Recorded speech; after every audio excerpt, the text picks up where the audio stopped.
მოგესალმებით, არასამთავრობო ორგანიზაცია პოზიცია გურამ ადამაშვილი.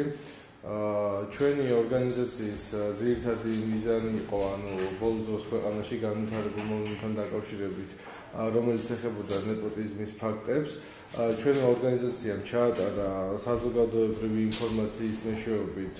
კვლევა, საჯარო ინფორმაციიდან გამომდინარე, ვარდების რევოლუციიდან დღემდე და მინდა საზოგადოებას შევახსენო, რომ წინა ხელისუფლების დროს დაფიქსირებული იყო მკვეთრი 82 შემთხვევა, ისეთი, რომელიც ჯერ კიდევ საზოგადოებისთვის უცნობია და ორგანიზაციამ გააკეთა 82 ჩამონაცვლიდან 10-ეული, რომელიც ასახავს ყოფილი მაღალჩინოსნების, მათი ნათესავების დასაქმებას. მე მინდა ესია წარმოგიდგინოთ და ამ სიით ნომერ პირველ ადგილზე დასაქმების ყველაზე მაღალი მაჩვენებიდან გამომდინარე გამოირჩევა ყოფილი შინაგან საქმეთა მინისტრი ივანე მერაბიშვილი. მის მიერ დასაქმებული სანათესაო სია ესეთია, ბიძაშვილი დავით მერაბიშვილი, გახდათ სამცხე-ჯავახეთის შემოსავლების სამსახურის ყოფილი უფროსი, მეორე ბიძაშვილი მალხაზ მერაბიშვილი, სამცხე-ჯავახეთის საპატრულო პოლიციის სამეურნეო განყოფილების ყოფილი უფროსი, მესამე ბიძაშვილი თეიმურ თუმანიშვილი იყო ადიგენის კომისარი, ასევე მეოთხე ბიძაშვილი სტეფანე თუმანიშვილი იყო გენერალური პროკურატურის ყოფილი წამყვანი სპეციალისტი, მისი ნაცვლი მალხაზ ხურციშვილი იყო სამცხე-ჯავახეთის სააღწრულებო ბიუროს უფროსი, მისი ნათელ-ნირონი დავით ნარიმანაშვილი იყო გურჯაანის რაიონული სასამართლოს თავმჯდომარე, მისი თაკო სალაყაიას ბიძა იყო შემოსავლების სამსახურის ყოფილი თანამშრომელი, ასევე იყო ნათესავი ამირან აფრამაშვილი იყო საპატრულო პოლიციის სამცხე-ჯავახეთის სამმართველოს მონიტორინგის ჯგუფის ინსპექტორი, თავად ივანე მერაბიშვილის დედა ჟენია თუმანიშვილი გახდათ ახალციხის მეხუთე საჯარო სკოლის დირექტორი, მისი დეიდაშვილი მამუკა თუმანიშვილი გახდათ საპატრულო პოლიციის სამცხე-ჯავახეთის სამმართველოს მონიტორინგის ჯგუფის ინსპექტორი, მისი ახლო ნათესავის ნათია მერაბიშვილის ქმარი გოჩა გელაშვილი სამცხე-ჯავახეთის კონტრდაზვერვის სამმართველოს უფროსის ყოფილი მოადგილე და ბოლოს მისი ბიძაშვილი თამარ თუმანიშვილი ჯანდაცვის სამინისტროს ერთ-ერთი დეპარტამენტის მთავარი სპეციალისტი. მეორე სიით ყველაზე ამ დასაქმების მიხედვით ყველაზე დიდ რაოდენობას წარმოადგენს ექს-პრეზიდენტის ადმინისტრაციის უფროსის მოადგილე ირმა ნადირაშვილი. მინდა საზოგადოებას შევახსენო, რომ მისი მეუღლე თავად დავით დაღელაშვილი ჯერ ქალაქ თბილისის მერიის ტრანსპორტის საქალაქო სამსახურის უფროსის მოადგილე იყო, შემდეგ კი თბილისის დიდუბე-ჩუღურეთის რაიონის გამგებელი გახდათ.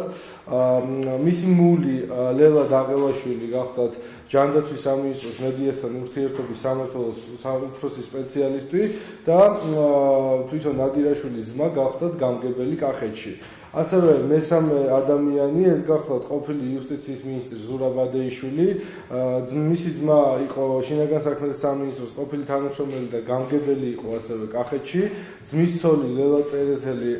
გარემოსა და ბუნებრივი რესურსების დაცვის სამინისტროს წყლის რესურსების მართვის სამსახურის სპეციალისტი გახლავთ. შემდეგი ადამიანი ეს არის ლადო ვარძელაშვილის პირველი ცოლის და თეონა ხრიკული, რომელიც გახლავთ ქალაქ თბილისის მერიის ცხელი ხაზის ხელმძღვანელი, ასევე ზაზა გოროძიას ძმა ეს არის მარტვილის მუნიციპალიტეტის საკრებულოს თავმჯდომარე, დიმიტრი შაშკინის და ოლგა შაშკინა გარემოსა და ბუნებრივი რესურსების დაცვის სამინისტროს საერთაშორისო დეპარტამენტის გარემოს დაცვითი პოლიტიკის სამმართველო სპეციალისტი, ასევე ნომერ მეშვიდე ეს გახლავთ გიგა ბოკერიას სიდედრი ლეილა ჩერგოლეიშვილი, რომელიც გახლავთ თელასის გარე სერვისების დეპარტამენტის ხელმძღვანელი, შემდეგი ეს გახლავთ ენერგეტიკისა და ფინანსთა ყოფილი მინისტრის ალექსანდრე ხეთაგურის მამა გივი ხეთაგური, თელასის სამეურნეო უზრუნველყოფის სექტორის ხელმძღვანელი, ასევე მეცხრე ადგილზე არის გოკა გაბაშვილის ძმა ვლადიმერ გაბაშვილი. ეს არის სამედიცინო საქმიანობის სახელმწიფო რეგულირების სააგენტოს მონიტორინგის სამმართველოს მთავარი სპეციალისტი და მეათე ეს გახლავთ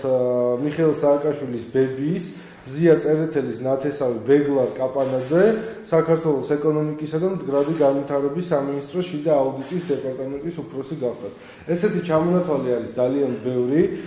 უბრალოდ აღსანიშნავია, რომ ნეპოტიზმის ფაქტები დღევანდელ ხელისუფლებაში შეინიშნება. ეს კოალიციურ დონეზე იგივე დაუშვათ თავისუფალი დემოკრატების შემთხვევაში, როცა თავად ირაკლი ალასანია იყო თავდაცვის მინისტრი და მისი ცოლის და იყო საგარეო საქმეთა მინისტრი და მსგავსი შემთხვევები და დღევანდელი ბრიფინგის ძირითადი მიზანი და ჩვენი ორგანიზაციის ძირითადი კვლევის შედეგი არის ის, რომ საზოგადოებამ უფრო კარგად გაიგოს, უფრო კარგად შეადაროს ვინ რომელი ხელისუფლების დროს როგორ ინიშნებოდა თანამდებობაზე, რომელი ნათესაობრივი კავშირით ინიშნებოდა და ზუსტად ჩვენი კვლევის შედეგი და მიზანიც ეს არის, რომ საზოგადოებამ სწორად გაარჩიოს ვინ რომელი გამჭირვალეობის პრინციპით ნიშნავდა თანამდებობაზე ადამიანებს. ბატონო, ეს თქვენი კვლევა ეხებოდა ნაციონალური მოძრაობის ხელისუფლებას თუ ეხება დღევანდელ ხელისუფლებას? ეს ეხებოდა, გეტყვით, ეს ეხება ძირითადად ნაციონალური მოძრაობის ხელისუფლებას, რადგან ამ პერიოდში იყო ძალიან ბევრი ფაქტი, ეს არის 91 ფაქტი არის უბრალოდ ცნობილი პოლიტიკოსების მიერ დასაქმებული ადამიანები,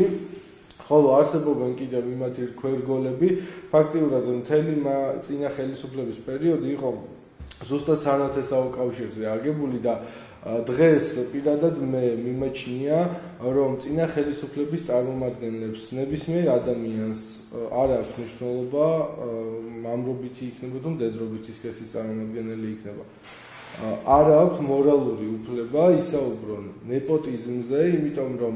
თავად აქვს ეს გამოცდილება, თავად შექმნეს ეს სისტემა თავიანთი მმართველობის დროს, თავის მხრივ პოზიცია გმობს ნეპოტიზმს, მინდა ეს ხაზგასმით აღვნიშნო, იმიტომ რომ ნეპოტიზმის მეშვეობით ქვეყანა ვერ შენდება და ვერ მიაღწევს დემოკრატიული პრინციპებით განვითარებას, ამიტომ საზოგადოებამ უნდა იცოდეს რეალურად რა ხდებოდა წინა ხელისუფლების დროს და რა ხდება დღევანდელი ხელისუფლების დროს. მე გეტყვით. კი, არსებობენ ცოლქმრის შემთხვევა, არსებობენ დედმამიშვილების შემთხვევა, ოჯახის წევრების შემთხვევა, თუმცა მე მინდა ერთი რაღაცა ვთქვა, რომ საქართველო არის ზოგადად ძალიან პატარა ქვეყანა, სადაც ცხოვრობს დაახლოებით 3 მილიონამდე მოსახლეობა. ნუ ყველას მეგობარი რო არის და ერთმანეთს რო საზოგადოება იცნობს, ამაში ნუ გასაკვირი და ახალი აღმოჩენა არაფერი არ არის, თუმცა ჩვენთვის მიუღებელია ნათესაური კავშირით საჯარო სტრუქტურებში ადამიანების შერჩევა, იმიტომ რომ ესე ინგრევა სისტემა, ესე ფუჭდება საქმე და ის საქმე აკლდება მერე საზოგადოებას. ანუ ბატონო, ხომ არ აპირებთ და რატომ არ ჩატარდა დღევანდელ ხელისუფლებაში ესეთი სია რამდენი იქნება? არა, დღევანდელ სიას არ შეეხება, დღევანდელი სიაც არის აი მოცემულ გრაფაში, უბრალოდ თვითონ სათაურიც იყო მსგავსი, რომ ანუ ვარდების რევოლუციიდან დღემდე, უბრალოდ ბრიფინგის საშუალება, ანუ დროის ფაქტორი არ იძლევა იმდეს, რომ მე ყველა სახელი და გვარი ჩამოთვალო, დაახლოებით პროცენტული მაჩვენებელი არის დაახლოებით 70%, 30%-ზე შეიძლება ესე ითქვას, რადგან ის ფაქტები, რაც არსებობდა წინა ხელისუფლების დროს, რატომღაც საერთოდ მივიწყებულია, რატომღაც დავიწყებულია და ზუსტად ის ადამიანები გამოდიან, ვინც აი ამ უშუალოდ აი ამ მიმართულებებში იღებდნენ მონაწილეობას და ისინი ყრიდიან ამ თემებზე, ვისაც მორალური უფლება არ აქვს ამ შემთხვევაში. ამ შემთხვევაში მათი არგუმენტი ის არის, რომ კი ბატონო, თუ ჩვენს დროს ესეთი შემთხვევები იყო, ანალოგიური ხდება დღევანდელ შემთხვევაშიც და იგივე კახეთის შემთხვევაშიც მოხდა ნათესავების დასაქმების შესახებ, მათ არაერთხელ გაუმართა საჯარო გამოსვლა. კი, არა, ამასთან დაკავშირებით გეტყვით იმას, რომ ანუ თვითონ ჩემი ორგანიზაციის პოზიციას დავაფიქსირებ, რომ თვითონ არასამთავრობო ორგანიზაცია პოზიცია კატეგორიულად გმობს ნეპოტიზმის ფაქტებს. ჩვენ არ ვემხრობით არც ამ ხელისუფლების და მით უმეტეს არც იმ ხელისუფლების მიერ ნათესაური კავშირებით დასაქმებას, ანუ სახელმწიფო სტრუქტურებში. უბრალოდ დღეს არის სურათი შექმნილი ცოტა მძიმე,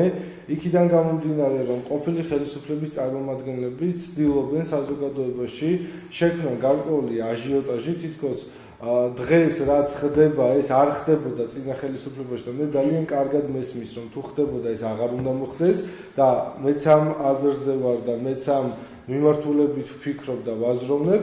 უბრალოდ საზოგადოებამ უნდა იცოდეს რეალური სურათი, რა ხდებოდა და რა ხდება. და კიდევ ერთი კითხვა თქვენი ორგანიზაციის და პირადად თქვენი შეფასებით. უნდა მიიღოს თუ არა პარლამენტთან კანონი ნეპოტიზმის კრიმინალიზაციის შესახებ. მე ვფიქრობ, რომ ეს აუცილებელია, თუმცა მოითხოვს გარკვეულ გადახედვას, გარკვეულ კონსულტაციებს. ყველა ნებისმიერ მიმართულებას აქვს თავისი დადებითი და უარყოფითი მხარე, ამიტომ ეს ესე ერთი ხელის მოსმით არ უნდა დამტკიცდეს, რა თქმა უნდა ეს კანონი და უნდა იყოს გარკვეული კონსულტაციები როგორც არასამთავრობო სექტორთან, ისე სახელმწიფო სექტორთან და ამის შედეგად რაც უფრო გონივრული იქნება და რაც უფრო ქვეყნისთვის სასარგებლო იქნება, ეს ყველაფერი უნდა ისე გაკეთდეს რეალურად.